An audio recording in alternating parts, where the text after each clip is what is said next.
So you're not muted and you're not, yeah, you're good. Are you still you've got two doing people in the waiting classes room. in Northville? Online visitors as well? But I Are they said, in? well, no, I need to let them in right now. Okay.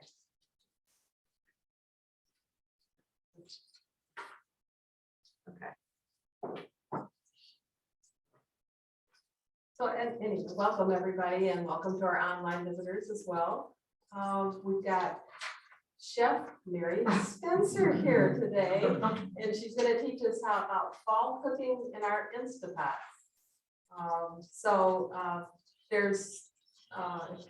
There are some recipes that you can get at the end. The recipes are up here by the at the end of the table. And for those of you who are attending remotely, we will send copies of the recipe to you, as well as the link to the recording of this program. So I'm going to hand it to you to explain who you are. Okay, all right. Some of these people know me, so it's all good. So, well, thank you guys all for coming. I think this is only like the third in-person demo I've done in 2 years, so it's crazy, real crazy, but we've done a lot of Zoom and so forth. So today we're gonna do two different recipes with the Instant Pot. We're gonna start off with the pumpkin chicken corn chowder, and then we're gonna work on the risotto, which is a butternut squash risotto, real simple in an Instant Pot.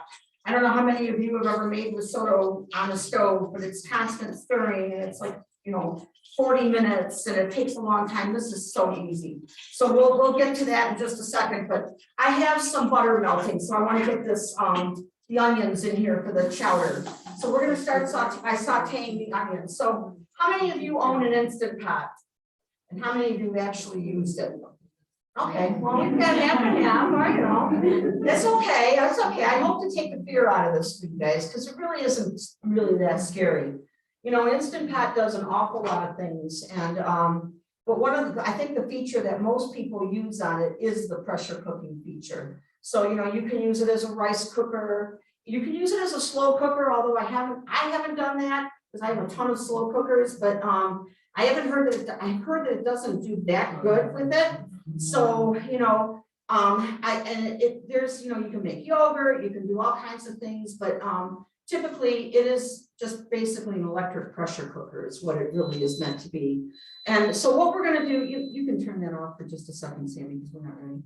Yeah, so basically what we're going to, what it's meant to be is a pressure cooker. And the old fashioned pressure cookers with the little wobbly thing on top, they were scary. This is so way less scary, guys. There's so many safety mechanisms on this thing that it's kind of foolproof almost. So, you just have to kind of pay attention to it, read the directions or the instructions in your manual so you get to know your machine. Every Instant Pot that comes out is different. Every keypad is different. I own 5 of them. Not one keypad is the same. It's crazy. Some of them will say manual to start the pressure cooker. Another one will say pressure cooker. So it's just crazy. So sometimes I'm looking at that thing going, which one am I doing here? So it is what it is. But I guess as they make new ones, they get better and so forth. So I'm going to add a little. So I've got this on saute right now, which is the beauty of this particular pressure cooker. You can saute things, which typically in a slow cooker you can't saute things, or you can now pay $250 for one of those really fancy slow cookers. But everybody gets a slow cooker for their wedding gift. Who wants to buy a brand new one, right? So the pressure cooker, and honestly, I really like the flavor of pressure cooked food a lot better. I think slow cooking, there are some things I do. I make pulled pork in my slow cooker, things like that. But pressure cooking, I think you develop much more flavor in the pressure cooker than you do in a slow cooker. I think things just sit there and stew for a long, long time, and you just don't get that good, real good, bright flavors that you get in here. I'm gonna add some garlic. This is just chopped garlic, and I like garlic, so I add a lot of it. Then we're gonna add into this some chicken broth, and we're gonna let that saute for just another minute. So one of the things you have to remember is it is fast, but the problem with the pressure cooker is that, or any pressure cooker, whether it's stovetop or one of these guys, is that any liquid that you put in here, and you cannot cook in a pressure cooker without liquid. It has to have some liquid, whether it's a quarter cup, whether it's water, broth, whatever it is. You have to have liquid in it in order for it to work. That's the whole principle of pressure cooking, is that that water boils and then it raises the pressure in the pot, okay? Without liquid, you're not gonna get that pressure to be raised. So you always wanna use some kind of a liquid in there. The other thing is that liquid has to be able to boil first. So depending on how much liquid I put in here, and for this, I'm putting in 4 of these guys. So I'm gonna use this other one. Let's use this one. So we're gonna put in some chicken stock, and I basically sauteed the onions until they kind of got a little soft.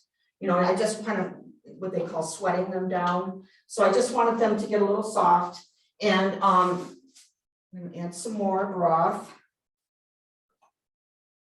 I hate these new things, guys. Oh my God. Especially when you're doing things in front of people, nothing goes right, you know? So we'll add our chicken broth to this. You can do vegetable broth, you don't have to. I just figured I'm doing vegetable with the other one, so we'll do chicken with this. So basically what I'm looking for here is for that liquid to come to a boil, okay? So if I had a quarter cup in there, that would take no time at all, maybe, 3-4 minutes for that liquid to come to a boil. But if I'm using a full pot of soup, it could take a half an hour for that liquid to boil. So you have to take into account that first before you actually start timing your pressure cooker. So when your recipe says 5 minutes, that doesn't take into account the amount of time it takes for the liquid to come to a boil. And that's what people kind of get a little confused about. It's like, whoa, you just said that, I didn't have to wait, it's 5 minutes and my food is going to be ready. No, you got to wait for it to boil. So I think that is the biggest fallacy that people have about Instant Pots or pressure cookers or whatever. So we've got our liquid in here. I'm going to add just a little bit of Italian seasoning. This is just a blend, probably oregano, a little bit of basil. And we're going to throw that in there. We've got a little bit of hot pepper flakes. It'll just kind of give it a little more than just sweetness. You want a little balance of flavor. So you want sweetness, you want sour, you want a little bitterness, you want savory, you want all that going on in your food. And that's the pepper flakes are going to do that. I'm going to add canned pumpkin. And I like canned pumpkin. I have made pumpkin puree before. And basically, if you're going to make pureed pumpkin, just a couple quick notes on that. I think I added more, so we don't need that much.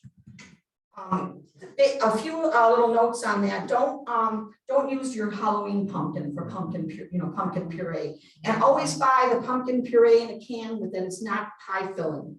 Pie filling has spices added to it. You don't want that necessarily. So you have to be careful with that. I'm going to add a little bit of black pepper. Let's see if this guy works today. And he is. All good. And we're going to add some potatoes. And I have some diced russet potatoes. All right, so I'm just going to add probably not all of them, probably half of them. I wasn't sure how many people were going to be here. It's going to take longer if I add everything. So I figured, I'll use the potatoes for something else. I have chicken breast, diced chicken breast. And I think that's it for now. We'll add our diced chicken. We'll add all of it. I hate saving chicken. Okay, so see, and I have another set of gloves. Cross-contamination, guys, is, you have to make sure that you're always clean when you have anything like, chicken or anything like that. So basically now, okay, I still have my saute function on this. And we've got all of our ingredients in here. We're good to go. I know I have enough liquid in here. So what makes your pressure cooker a pressure cooker? It's this, not this. This is an electric pot. Okay, this is your pressure cooker. And basically, this little gadget, this little valve is going to show you how much, if your pot is at pressure or not.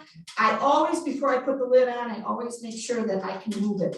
Sometimes if you put something in it and something got stuck in there and it won't move, it won't push up as you're cooking because it's, you might have something caramelized in there or something. So I always just play with it for a second, make sure that it works, okay? The biggest, most important part of your pressure cooker is this, the gasket. The gasket is what makes it seal and what makes the pressure rise in your pressure cooker, okay?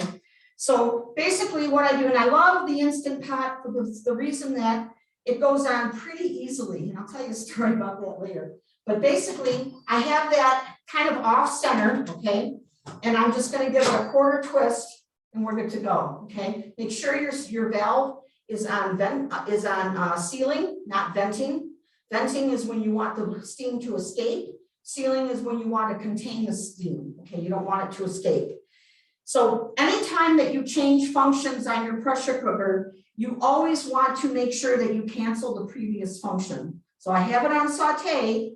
I'm going to cancel saute. What? Oh, Instant Pot. Did I say pressure cooker? Well, it's the same thing. In my mind, it's the same thing, guys. Okay. And I'm going to set this on high. And basically, when you push the button, the pressure cook button on your Instant Pot, it's going to immediately set it to high. It typically will not set it to, low or medium pressure. Okay, it's going to always set it to high. So we're going to cook this for how long? 4 minutes. All right. So basically, what I'm going to do is I'm going to hit the button. What is it? This is the manual one. Yep. Hit manual. I'm going to hit +1. It was at 3. I'm going to hit +1 or minus, depending on what number comes up on your pressure cooker. And you want to set it to the right time. So plus or minus, and then you can set it to 20, 30, whatever, 30 minutes, whatever. Your saute function is automatic, meaning when you hit saute, it's going to give you 30 minutes to saute. If you run out of time and you still need to saute, just re-hit the saute button. It'll give you another 30 minutes, okay? Just a safety mechanism so you don't leave it on forever and walk away and your house burns down. It's not a good thing. So basically, I'm waiting now. All I need to do right now is wait for that to come to pressure. Okay, and we're going to see this happening by, you'll kind of see, you might see a little bit of steam rising from your vent, and that's okay because it hasn't sealed yet. It's going to seal when that gauge lifts all the way up, and that's what that gasket is for. As the heat in the pot, because of the liquid, as the heat rises in the pot and the pressure builds, because it's all sealed up, there's nowhere for that pressure to go. It continues to build. At high pressure, your Instant Pot can reach 250 degrees on the inside. So what does standard water boil at? 112. So you think about 250 at high pressure, that's kind of mind-blowing, right? And I think that's what makes people a little bit fearful. You can get that more saute on that one.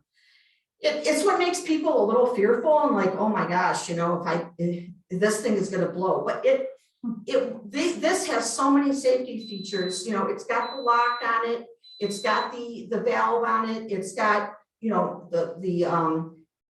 actually, I don't know how many of you have used it and have come up with a what's the burned label on it? Has anybody done that?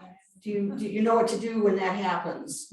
So I'll talk about that in a second. Remind me if I don't come back to that, but that is key because it surprised me one time and I thought, okay, what is this, right? So, but it is key, and it's another safety mechanism that makes you so that your food doesn't burn and you don't end up creating a lot of pressure or a lot of heat in that pot for no reason. Okay, so let's start with our risotto next. And so we've got the saute element on there. I've got some butter in the pot as well. And we're going to start with some leeks. Okay, so I've got some chopped leeks. As soon as that butter starts melting, Sammy will go ahead and so I want to show you, this is one heck of a leek, guys. Isn't that huge? I almost couldn't process the other one. It was so big. But I love leeks. And this is a great visual aid though. You don't have to pull it up. This is, leeks are one of my favorite things. When you're making a risotto is a technique. It's not necessarily a recipe. And when you make a risotto, you start out always with what's called the aromatics. So you start out with a fat, can be olive oil or butter, but typically butter because risotto comes from the northern part of Italy and they're gonna always use butter. Your aromatics would be leeks, onions, garlic, you know, anything that will kind of be a base flavor for your, it could be like finely diced carrots. Really, it could be celery, it can be, you know, celery root, it can be, I don't know, fennel, anything, you know, I mean, my head's not thinking right now, but it can be anything that's gonna actually lend a base flavor to your risotto. Then after you've gotten past the aromatics, once you saute those, you're gonna add the rice. And the rice that we're gonna use and that we would always use for risotto is a short grain rice. And don't use, some people have asked me if they can use sushi rice. It's two totally different kinds of rice. Sushi rice is highly starchy and risotto rice is a little less starchy. So it you know, I have never attempted to make risotto with Japanese sushi rice, but what I'm hearing is it doesn't work real well. So always, and it can be arborio. I mean, you can get this at Kroger now, they sell it. Arborio, my best advice is to go to an Italian market and pick it up because it's a lot cheaper. Carnaroli rice is another variety of arborio rice. There's the third variety is my favorite word, Violano Nano. And it's just another variety of risotto rice. They're all short grain. They all work basically the same. So whichever one you pick up will work. So you saute the rice in with the aromatics. Then you're going to deglaze your pan. Okay, and that's our white wine. And then you're going to add anything else that goes in there. You're going to add, typically if you're making it on the stove, I would my butternut squash, I would probably roast it in the oven because it won't, I can't add it to a risotto on the stove. It'll take a lot longer to cook. And there isn't enough liquid in my risotto to cook it. So anything that you add to a risotto for flavoring, you absolutely want to make sure that you pre-cook it somehow, whether it's shrimp, chicken, you want to saute the chicken because if you put it in there, it's just going to be kind of a, you know, boiled kind of chicken. You want to make sure it has flavor as well, okay? And then you add your broth. And then when you're doing it on top of the stove, you're adding it very slowly. But when you do it in the Instant Pot, it all goes in, you stir it once, you put the lid on, and 4 minutes later you have risotto, okay? So it's awesome. So to process a leek, before this guy just kind of is gonna sit here, the first thing I do is I cut that root end off, okay? So I just cut that root end off. And then these leaves, I mean, they don't look great. I always take the bottom, I always take this outside leaf off. Even if it's a really big leek like this, I'll take a few of them off. Just because that, you know, they're real fibrous, they're older, you know, you don't want to use those. Then I do use some of these, but I don't use the ones that are yellowed or that are really, really dark green. So I kind of start, and this one looks nasty, so I pull that one off. You know, I mean, it is your, you know, you're going to be eating it, so you have to make that decision. So I go kind of up the stalk, just like that. This is a bat. Oh my God. It was crazy, and they were all like this. I didn't have a choice. These were all like that. So as you see, as I'm going up that stalk, how it gets like a really light green, that's wonderful stuff. This stuff, not so much. You could use this, like, I took a lot of classes from Jacques Pepin. I don't know if you guys are familiar with him, but one of my favorite tips that he had, he always kept one of those cardboard milk cartons in his freezer. And anytime he had trimmings, like a little bit of this, maybe some you know, a couple garlic cloves that he didn't use, or tomato, or some chicken, you know, pieces that he didn't use, he'd throw them all in that carton, and then you know, when it was full, he'd throw them in a pot and use them for soup. So, you know, that was his way of just saving, because, you know, a good chef never throws anything away, right? So, you know, the same goes with something like this, guys. So basically, I'm going to cut that top off just to make it easier. Then when I clean it, because leeks are filthy, they have so much, they're grown in sand. And as they grow, they just, you know, bring in the layers of sand with them. So basically what I like to do is I take them and midway through, I'm going to just slit it just like that. And then I pull it open and under running water. And this is pretty clean actually for this big leek, but I just run it under cold running water. You can also slice it and then kind of swish it in a bowl in water, and that'll clean it too, but I just find this to be an easier way to do it. Just make sure you get every layer of the leek, and it works beautifully. All right, so that is our leek. I lost my nutmeg. All right, so basically for the risotto, we've gotten to the point where we've added the, we're gonna add a little bit of garlic. Same thing as with the soup. A little bit of garlic. All right, and we're gonna add, I have some beautiful sage. Sage, I love sage. The problem with sage, it's not an herb that you use a lot of. And I have a bush in my backyard that is probably this tall, and I hardly use it because sage is not a real popular herb, you know. So to chop it up, I just kind of lay them one layer. I don't have another glove. I need one too. Okay, well, it disappeared. Oh, you stole it? Okay. Sorry.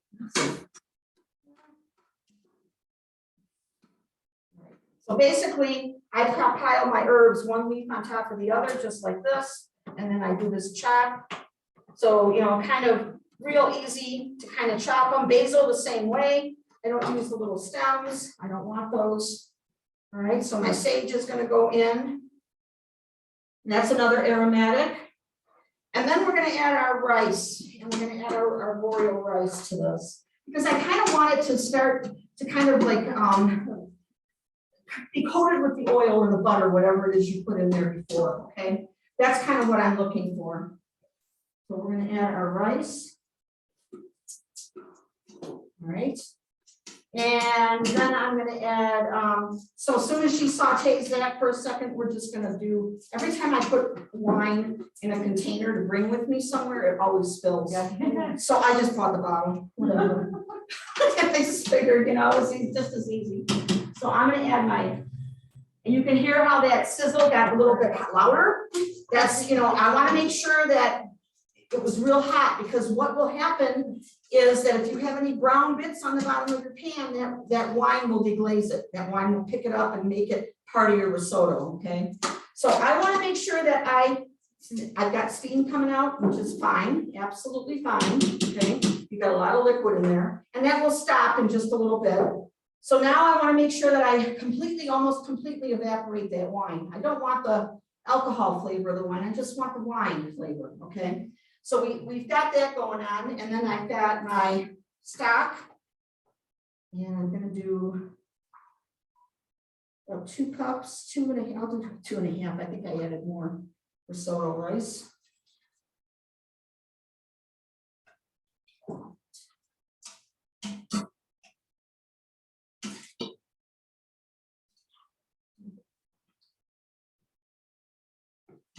Got it.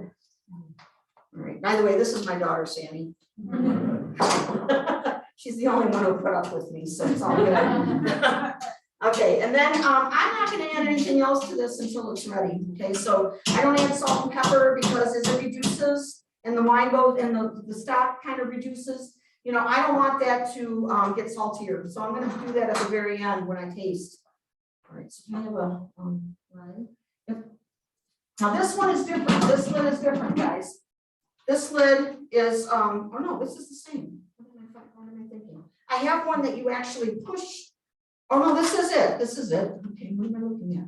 So it has a valve here, and then it has the actual steam vent, and that doesn't have, you don't twist that one. This is a newer model, and you push this button down and up, okay? That's how you release the steam. So again, just like that, twist, and you should be good to go. Easy. Cancel the on, and then we're gonna set it, which one does that say? Pressure cooker manual. Sammy. Okay, 6 minutes. That's it? Yeah. Oh, wait, yeah, no, keep going down. Thought you were going up. Okay, so as that builds pressure, and now we can talk more about the pressure cookers. No, it's gonna start on its own. That's the thing about it. Don't, you know, it'll say the time that you press the time in there, and then it'll say on, and it will stay on that on label until your machine actually builds. See that? Do you see the thing pop up just now? That popped up, that means it's almost at pressure. And as soon as it's completely at pressure, the steam should go away.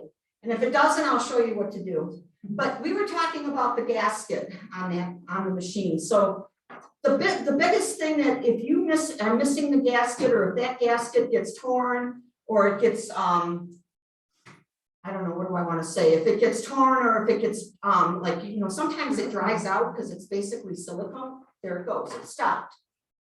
Okay, that means it's at pressure. Now, in about another half a minute, the on is going to turn to the countdown. Okay, so I set that at 4 minutes. It'll start counting down 4 minutes as soon as the pressure is completely built in that, which it almost is. Okay, so the gasket is the most important thing. And I always tell people, if you have an Instant Pot, not a bad idea to get yourself an extra gasket. You know, just because I've heard a lot of people complain, and I haven't had this happen with me, but that their gasket stinks. And it's because sometimes if you're cooking, hey, you know, it is what it is, right? If you're cooking something that's like with a lot of garlic or whatever, then you want to go and cook a dessert in that. And then, you know, people are worried that that garlicky smell is going to transfer to their dessert. Has anybody done that? And that's happened? Because I don't know if that would actually happen, but I've heard lots of stories that, oh, that one, sorry. Yeah, just cancel. Forgot to put the squash in, guys. Talking too much. Now, is that pre-cooked? No, this is raw, completely raw. Let's say a prayer and then it gets nice and cooked. Because you never know. I've had lots of stuff happening. All right, we're back to, and that's, you know, that's what happens. If you forget an ingredient, press cancel, open the lid. By that time, the pressure hasn't built. If the pressure starts building, like for this one, I won't be able to open that lid once that pressure builds, okay? Because, and that's a safety mechanism. If I could open the lid, it's gonna blow, okay? If you know, and I don't want that to happen. So it will not, the lid will not come off until the pressure is down low enough that, you know, you can take it off safely. And that's basically, you know, the whole theory about pressure cooking. When you have those old-fashioned things that jiggle on top, you have to actually look at it and judge how it jiggled to see where the pressure was. I don't know how you learn that, but you know, a lot of people use them. My mother had one, and I was scared to death of it when I was a kid because it just made all this noise and everything. But then they came out with the brand new pressure cookers that didn't have that. They had more of that kind of stuff, the little gauge and the valve and the vent valve. So it was a lot safer, and they had a lot of safety mechanisms on it. So that's what I started using, and I was much more comfortable with that. That gauge just went up a little bit higher, meaning the pressure is building even more inside there. So we're good to go, okay? So what I like to do when I'm done pressure cooking in my pot, or when I'm done, you know, cooking in my pot, I always take the lid, and the lid is completely submersible. I never put it in the dishwasher because the dishwasher is not going to do anything to it, but the heating element will. It's all plastic. If you keep putting it in the heating element, it's going to start cracking on you. You're going to get little hairline cracks. It's going to dry out, and it's not going to last you a long time. You know, you pay enough for these things. You got to do a little bit of tender loving care on them. So what I like to do is I have a sink full of soapy water. I submerge the lid almost immediately, and then just let it sit for a second. Now, you know, don't soak it or anything. You know, it doesn't matter if it's encrusted with stuff. Like if I'm cooking rice or if I'm cooking beans, typically that has so much starch in there that it starts to actually foam up, and it'll go to the inside of the lid and it'll encrust the gasket. And then, so you want to make sure you take a little extra special care with it. Okay. So basically, so now we're counting down we're at 4 minutes on this. We're counting down 4 minutes. So when, you know, and then if the gasket is really, really dirty, it pulls right off the side of the wall of the lid. You can pull it off. I take a cloth and just wipe it through. And then when it's done, I actually either air dry it, but I typically like to just take a towel and dry it like that. And then I don't like to store my Instant Pots with the lid sealed shut. I store them with the lid, you know, so that if I picked it up, the lid would fall off. Because if you seal it like that, you're putting pressure on the gasket already and you're making it stretch. So you don't want to do that. Okay, so just, you know, again, a little TLC and your machine will last longer. You want to make sure that when you put stuff in the pressure cooker or the Instant Pot, you don't want to go above a certain level. Okay, there's a line on the inside of the insert that will indicate when you know your full level, you know, maximum fill line. And that's, really shouldn't put more in there than that. Don't be tempted. Although I have, but don't be tempted. Because the problem with that is that if you put too much in there, there has to be some room, like they call it headroom, where the gas, you know, between the food and the top of the pot. If it's way up at the top, that food's going to start spitting out of the valve. Okay, and you don't want, it's going to make a mess. I guarantee you. I've had stuff like that happen as far as like cooking beans, but sometimes beans are so starchy that just happens. So if you see food spitting out of that gasket, if you see liquid coming out of it, don't panic. It's okay. It really depends on what it is you're cooking in there that might happen. And I'm going to say 9 times out of 10, it's not going to happen. Okay, but maybe that one time it might. And I've had it happen a couple times, depending on what I'm cooking. So, you know, maximum fill line is kind of important on that. So when your food is done cooking, there's 2 ways that you can release the pressure on your pot. The first way is to let the timer time down. So it'll beep as soon as the timer times down, and then leave it alone. The pot will cool on its own, and as it cools, the gauge and the valve will start going down. But you can't do that with everything you cook. Okay, you can only do that with things that you don't want to cook excessively. If you have that in there and you do it with the cool down method, I call it, you want to make sure that it's not something like risotto. If it's risotto, you want to get that out of that pot as fast as you can, because you can overcook rice really easily. If I'm cooking beans, or if I'm cooking a beef stew or a pot roast or something to that extent, you can let it cool down naturally, because it can take that extra 10 minutes as the pot cools down and the pressure subsides. Okay, so depending on what you're cooking, that determines what you want to, you know, what you want to, how you want to release the pressure. The other way to release the pressure, and I think almost everybody does it this way, unless you know you can let it sit and you're not really in a hurry for dinner to be putting it on the table, is to manually release it. Okay, and that basically means to turn the valve so that it manually releases the pressure. And we'll do that in just a second, and I'll show you how. So 2 different ways. Do you guys understand the 2 differences? So if I'm cooking rice in there, or pasta's another one. I mean, literally, you don't want that to overcook. If you let that overcook, you know, it's going to become mush. Okay, and that extra 15 minutes that it takes for that pot to cool down, so that the lid will come off on its own, it's going to make that pasta turn to mush. So, or rice, or anything very delicate, I call it. The soup, you know, that can stay in there. If I wanted to, I can let that naturally release too. So let it cool down on its own. But, you know, for sake of time, we're going to show you how to do it like this. So basically, and you want to stay away, because steam is not a fun burn to get, guys. Steam is a nasty burn. So what I do sometimes is I'll take a towel. Well, is that wet too? Okay. So I take a towel and I will cover this, because as that steam shoots out, I'm going to show you before I cover it. I'm just going to put it like this. And you just turn it all the way, and it'll do that. The problem is, if you've got it under your cabinet, the steam isn't that hot until I get down to about here. And now I'm starting to feel it a little bit. So just for your own safety, don't come near that. But if you're under cabinets on your counter, and you don't want that hitting your cabinets, because it's not always good for wood cabinets, you can do this. And that you're not going to get that real forceful, but this towel is a little bit wet too. So if it was a dry towel, it would stop the steam a lot. There's also little gadgets you can buy if you have no place else to put your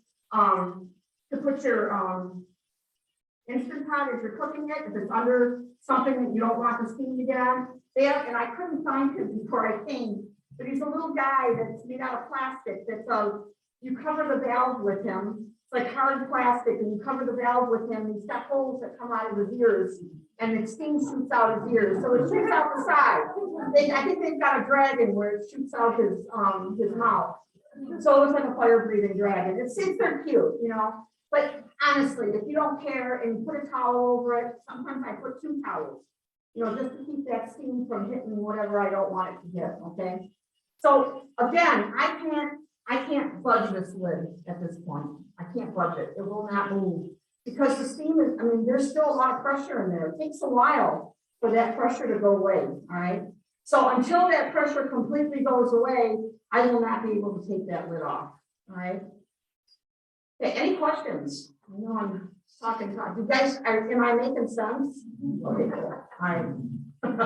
I just like going back in there, you know, trying to figure out what is the most important things that I need to tell you guys. So, but yeah, so what else was I going to say? Oh, the burn sign. Yeah, that's a really good one. So I was doing a demo one time, and I was making cranberry sauce. And I, you know, put the fresh cranberries in the pot, put my sugar on top of it, poured my orange juice on top, and there wasn't much orange juice. I'd say there was like, the recipe called for a 1/4 cup, right? And I set the pot, everything was good, and I, all of a sudden I got burnt on there. And I go, what is that? And in my mind, what I needed to do was I needed to get the lid off.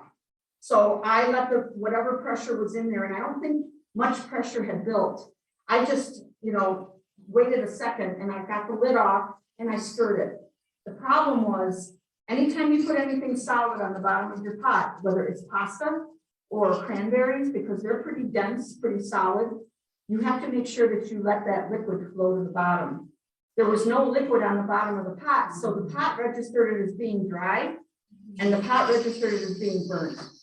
Okay, so it's a real safety mechanism, and if you know, if that happens, what? Or you just don't have enough liquid. Or you don't have enough liquid, thank you. Yeah, she's in there with me.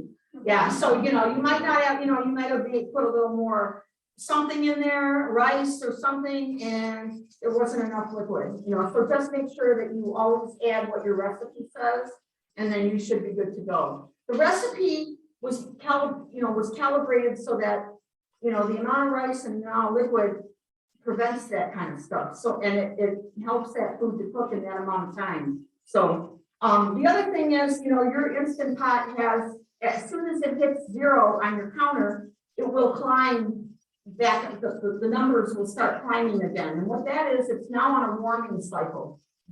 Okay, but again, because if it's rice or if it's pasta or something, and maybe I might have I'm doing this and I wasn't allowing it to, you know, I mean, I can speed this up. I can pull this up and that will allow that steam to escape even faster, okay, at a certain point. But as that steam is almost all gone, it's not going to matter. It's gonna come out slowly. But if I have that in there for a long time and I've got that warming cycle underneath, it's great when you want to keep food warm, like a soup or something, it's awesome. But if there's something in there that can burn, I always turn the machine off. Because the machine doesn't depend on electricity for this part of it right now. Okay, this is manual. If I turn it off, it would still continue to do this. All right. So make sure that you judging what it, see if I put it down, you see how much slower, and I'm picking it up just a little bit, it speeds it up. And I don't typically do that, but again, like if it was risotto or something, I tend to want to speed it up a little bit more. All right. So, and you're going to see that little gap, that little gauge is going to go down. It's going to go flat on, you know, on the pot lid. Okay. And you're going to know then, you know, if there's no steam escaping, the button is flush with the pot, you're good to go. Okay. So just give it a try. Sometimes see, I can do it a little bit, but it still is resisting. So there's still a little bit of steam in there. So, you know, it's a safety thing, guys. Again, if there's some steam in there, you don't want it to escape. You know, you don't want it to blow up on you. And that's how those old ones were. Okay, thank you. This is what you started with? No. Is that? Oh, well, it doesn't matter. All right. So boy, the soup looks great. I didn't bring any tasting. You know, guys don't have any plastic spoons. Oh, Like, yes. oh, awesome. Just something to taste. So I just completely forgot. I'm gonna add a little bit of nutmeg in here. Before I do that, I'm gonna add my corn. Okay, and I'm using frozen corn. The chicken should be done soon. It's done. Yep. So we're gonna add our frozen corn to this, which, you know, sometimes frozen corn is even better than fresh corn, guys. You go to the farm and you pick your corn, you bring it home, you put it in your fridge, you cook it 3 or 4 days later. That sugar in that corn is turned starch. It's not quite as sweet as when you first picked it. But when you go to when you buy frozen corn, they pick it, they freeze it almost immediately. And so it preserves that sweetness, which is really nice. All right, I'm gonna add some half and half to this. No, I'm gonna add all of it. Thank you. Stir it more. And I know I'm gonna have to add a little bit of salt, guys. Go ahead. We are at, so this one, to release the pressure, because it's a newer model, it's gonna go like that. Okay, I don't have to twist the valve.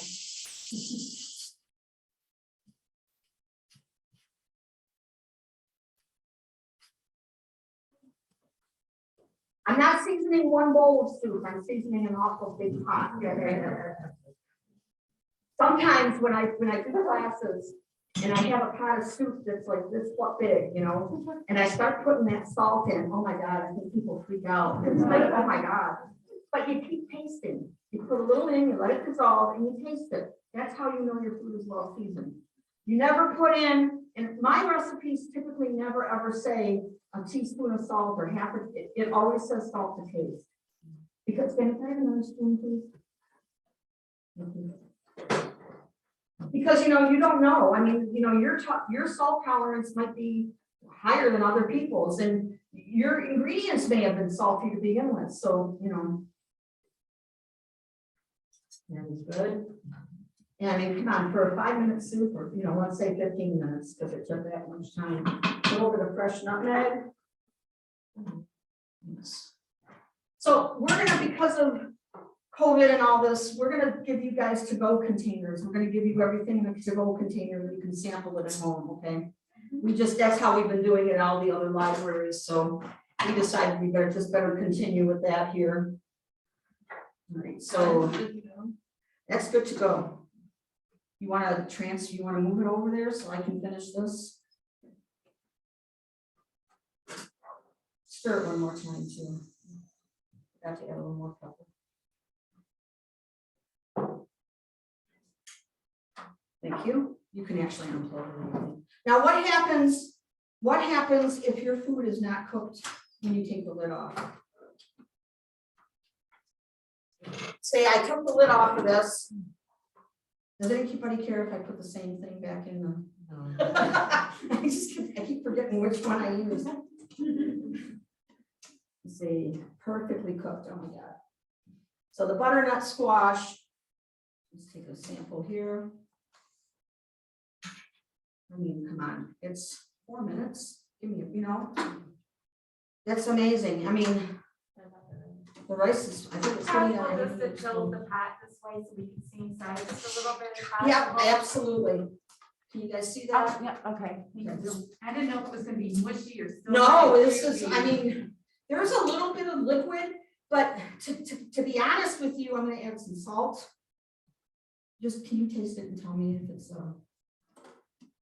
I trust her.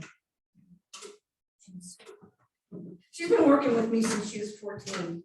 So it's, you know, we trust each other on this stuff. Good? Yeah. I put a little bit in. Okay. See, she tells me. It's all good, guys. Soda.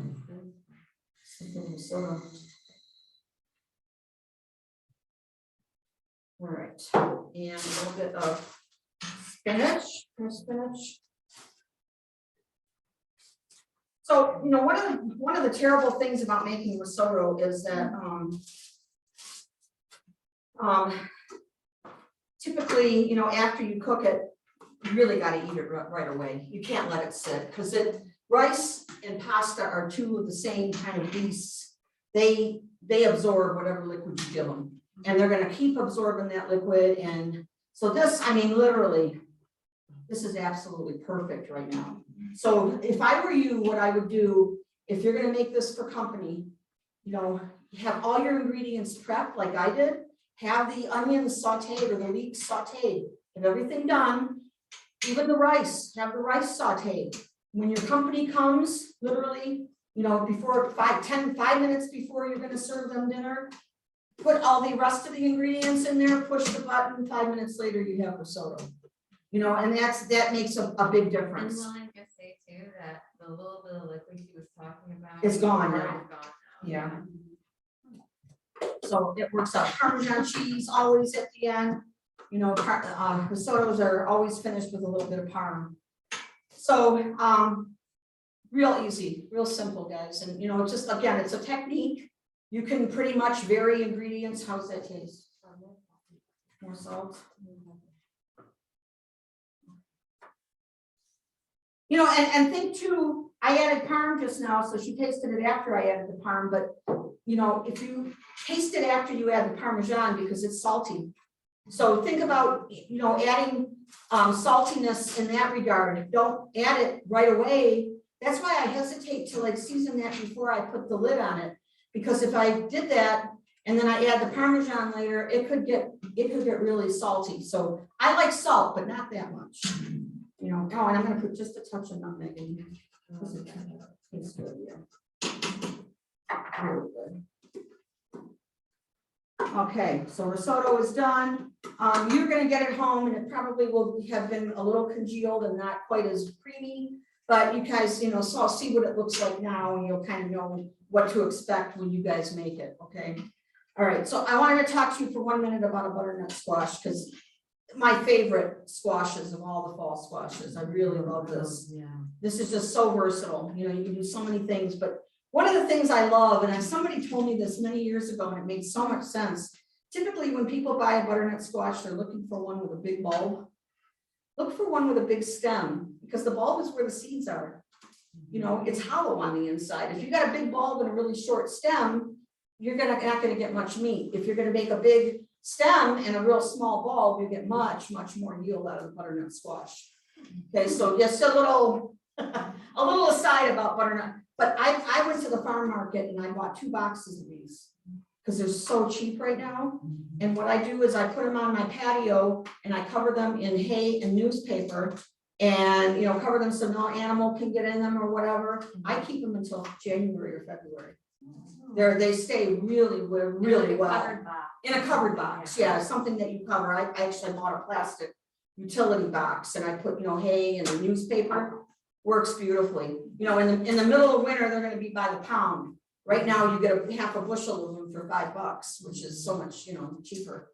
So one of the things too on the Instant Pot, before I ask you guys if you have any questions, is you can make desserts in there. And desserts are phenomenal. Rice pudding in the Instant Pot is so delicious, you know, but and you know, typically if I'm gonna reheat, like even if I reheat the risotto, if I reheat rice pudding, what I'll do is I'll add just a little bit of drizzle of milk into it and then reheat it either in the microwave or maybe put it in a little nonstick saute pan and then get it, you know, on low heat, get it nice and warm and then add that liquid. It will, like I said, continue to absorb that liquid.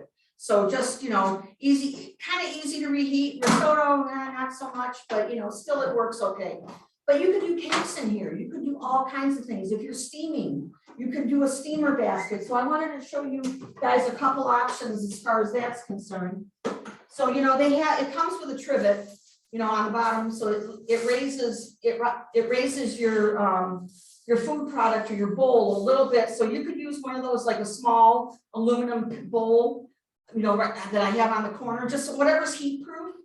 But and then put it on the trivet. But here's the deal, how do you get it out, right? So there's 2 options. You can either buy one of these. It's a little sling that you just put the put your little bowl on and then you just leave it in there and it's silicone. So it cooks with it in there, no big deal. Or if you don't want to invest in this, you can take really long strips of aluminum foil, fold them until you have like little strips like this, okay? 2 of them, and then crisscross them like this. Put your bowl in the middle, put them on the table so they're crisscrossed like this. Put your bowl in the middle of that where they intersect, and then you can use that sling to put that in and out. And you would just put your food inside and then leave it in there. Leave the sling in there, and it cooks beautifully. I've done cheesecakes in here. I've done a pound cake in here. I've done brownies. They come out really, oh, what I love about the cheesecakes is they puff really high.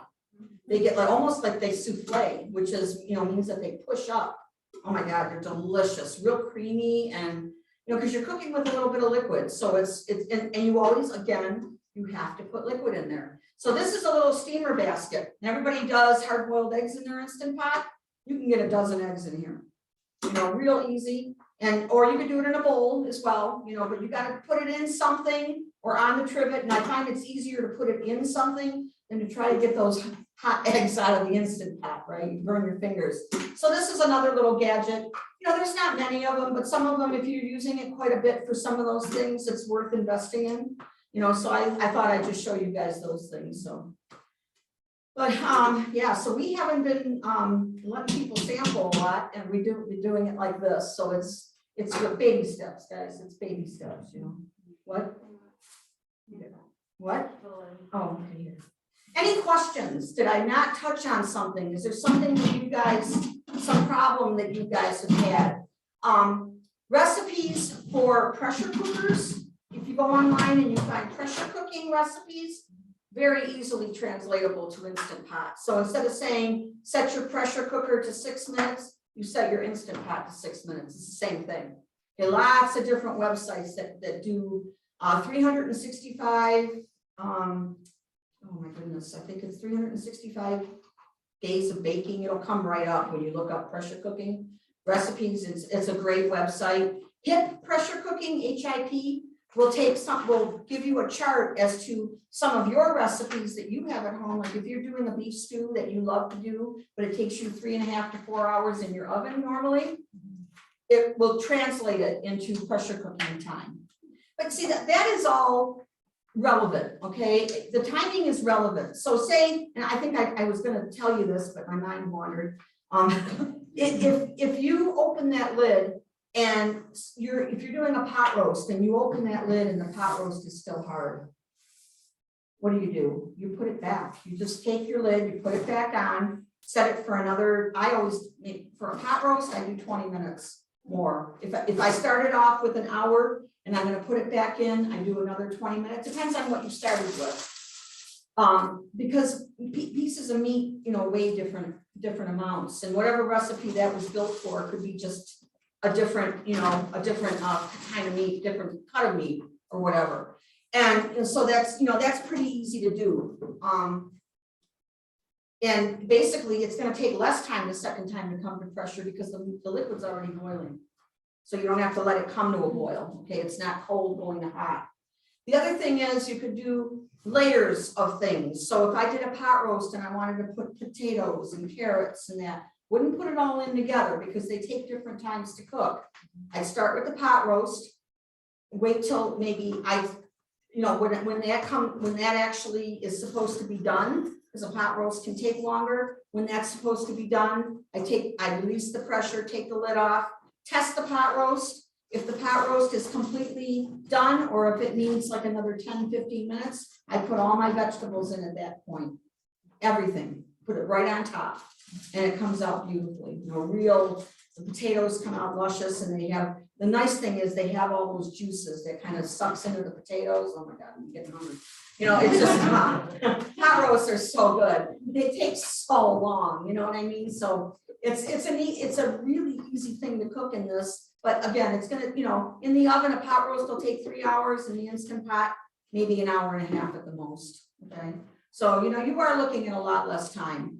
I'm not a big slow cooker person. I just again, I've taught classes on slow cooking, so I understand it, and I have done a lot of it. But pressure cooking for me is a lot easier. If I come home from something, I have everything ready to go. Just like this, just like what I had here. I have everything cut. You can do it the night before. Keep it in your fridge, all the ingredients. when you come home, bam, bam, bam, right in the pot, you're done, your dinner's on your table in 15, 20 minutes. Can you put anything frozen in there? Yes, you can, but you have to add a little more time for that to defrost in there. You can put frozen chicken breast. You can put a frozen piece of meat. I don't know how much longer it would take than a normal roast because I haven't done it. But you could look it up. I'm sure it would probably be online somewhere, but yes, you can definitely. I put frozen corn in there. Put frozen vegetables in there. You could, yeah, absolutely, yeah. Any other questions, guys? You're gonna go home and you're gonna use it, right? Pull it off that shelf, dust it off. Of rice, you could do half a cup. I did probably close to a cup and a half here. You know, rice multiplies, it gets bigger and you get more. You could do about a half a cup, only because I'm saying you're gonna have to have a certain quantity of liquid, which would probably be about a quarter cup of liquid. And, you know, risotto doesn't heat up real well, but I have had success in just, you know, if it's just you, if you're not serving it to guests and you want to eat it the next day, I've taken it, and like I said, a little bit of water even in a pan or in my bowl in the microwave, and that water will keep it moist. The trick is keeping it moist once it gets cold. You know, once it's in the fridge, it's gonna get, you know, what the Italians do with risotto the next day is they make arancini. You guys familiar with those? They're little fried rice balls. So they make little rice balls, they put a piece of mozzarella in the middle, and then they coat it with breadcrumbs, and then they deep fry it. So that's a really good use for, but then you gotta deep fry and you know. But you could do half a cup. Half a cup works. Yes. What's a good starter recipe? Any of these would work, yeah. You don't have to worry about it. I mean, the risotto, I think, is a great starter recipe because it's easy and ingredients are easy to get. You don't have to do anything outlandish. Cooking wine, as far as cooking wine is concerned, I keep a bottle because I go through it a lot in my cooking. But not actual cooking wine. I followed a woman in bushes one time. She asked the one stock boy where she could find cooking wine. And he started taking her to go look for the cooking wine, and cooking wine is wine with salt added. You never, ever, ever, ever want to buy cooking wine. Buy a cheap bottle of wine. It doesn't, all you're looking for is a little bit of that flavor. You're not going to get a true wine flavor. What I love is those little dollar bottles of Mondavi or Gallo, you know, and those usually it's a cup or a half a cup. And you could, you know, a little for the pot, maybe a little tiny sip for you. It's all good, you know, so you're good to go. You know what I mean? But don't use cooking wine. But, you know, if you don't want to use wine, there's other things you could use. You could deglaze with water. You can deglaze with a little bit of the broth. If you're making a desserty thing, or if you're doing pork chops and you need to deglaze, you can do apple cider. You know, fruit juices work. A little bit of citrus juice, like lemon juice, lime juice, orange juice. Squeeze an orange in there, and you can deglaze. So you've got lots of different options. You know, you're not stuck with just the wine. I know some people are not a big fan of it, but you know, it adds a little flavor and then it does its job. So, any other questions, guys? What are your top favorite recipes to make? Oh, this is gonna Like a sound. couple go-tos. Oh my God, this is gonna sound really terrible. Well, one of my very favorites, and that was the one that I actually very first time learned how to use a pressure cooker, was turkey chili. And actually, I put the dry beans in there without soaking, and it takes 20 minutes for dry beans. If anybody would like that recipe, email me and I will send it to you. Okay, so she grew up on that. It's a different kind of chili. It's not a tomatoey chili. It's just really, really good. So if you want that recipe, email me and I'll give it to you. My other really favorite one to do, and I'm old school, you know, I grew up in the 60s, tuna noodle casserole. I love it. I worked at downtown Detroit for a long time, and I worked right next to a Saunders, and every Friday they had tuna casserole. Oh my God, I loved it. And my mother would make it. You know, we were big tuna fans. And then, you know, as you get older, you don't have time just to boil the noodles for it. And it takes me literally not even 10 minutes to do it in the Instant Pot, and it takes 10 minutes to cook.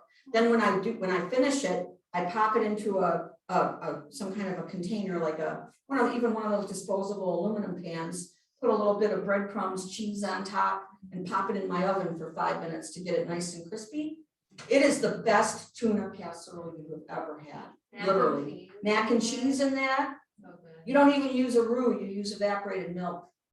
And it makes it really creamy and really delicious. So those are some of my absolute favorites. I boil eggs in it all the time, especially, with my meals that I make. I'd have to do like 30 eggs, and I have to do deviled eggs, and oh my God, trying to get those boiling in a pot. And this 10 minutes, 10 minutes to heat up, 10 minutes to cook, 10 minutes to cool down. It's a 10, 10, 10.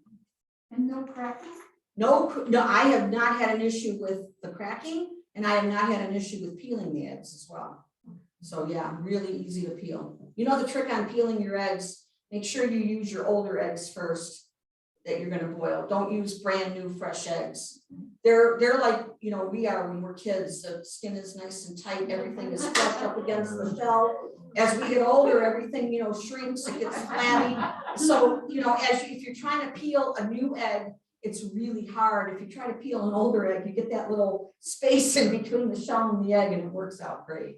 So yeah, a little bit, so I always try to use the older eggs that I have in my fridge for, not real old. I'm not talking like a year. I'm talking, the ones you bought first, you know what I mean? So yeah, so there we go.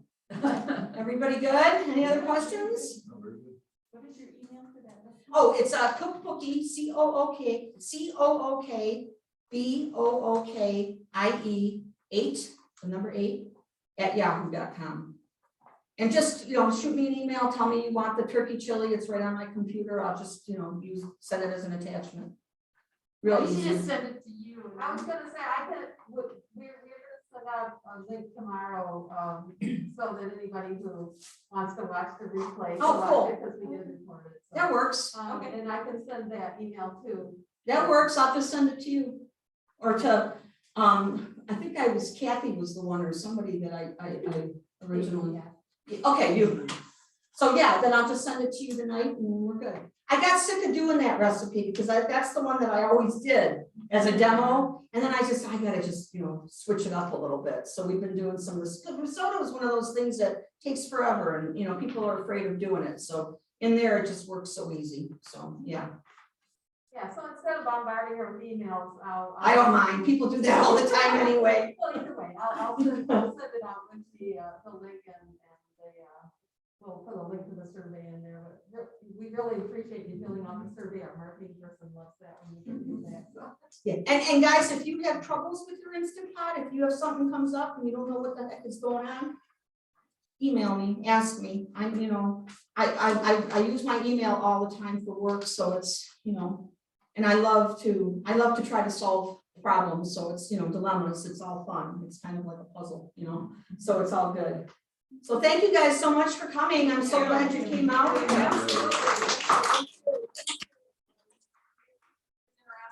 Extending your email to people. Oh, I don't mind. Are you kidding me? I do that all the time. It's, yeah. And don't forget your samples. Oh, yeah, right. And here's some plastic cutlery if you want to eat in the car. You can't wait to get home. I have to steal a couple for Alpha. Yeah, I didn't see That's right. Sure.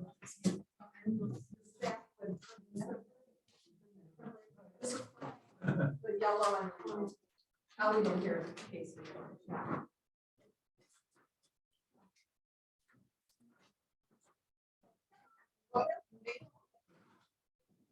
Do we give this to you or? I just want you guys to go home and use your machines. That's important. Don't, Thank you for coming. that's Pacific Rim, I think, yeah, and I like that. I also use a lot of Better Than Bouillon too. I like that too.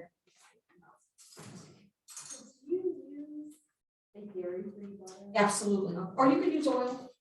My dog's already. No problem. Yeah, you could absolutely, anything that you would want to substitute, like you could even do almond milk if it calls for some kind of cream or something. Yeah. I like was these. prepared, I know. Definitely, yeah, not, or coconut milk. Would be really good too. Oh, yeah. Coconut milk would be delicious, yeah, I would do that. Yes, she did, she said she had like that. Yeah, that was a couple of years ago. Yeah, recognize. I think it would be, well, you use unsweetened coconut milk, but it would give it the coconut Yeah, when you flavor. said the fire, I think it's a name. Yeah. I would say would. Oh, milk, yeah, there you go. Yeah. And then he's gonna make me. Yeah. Thank you guys.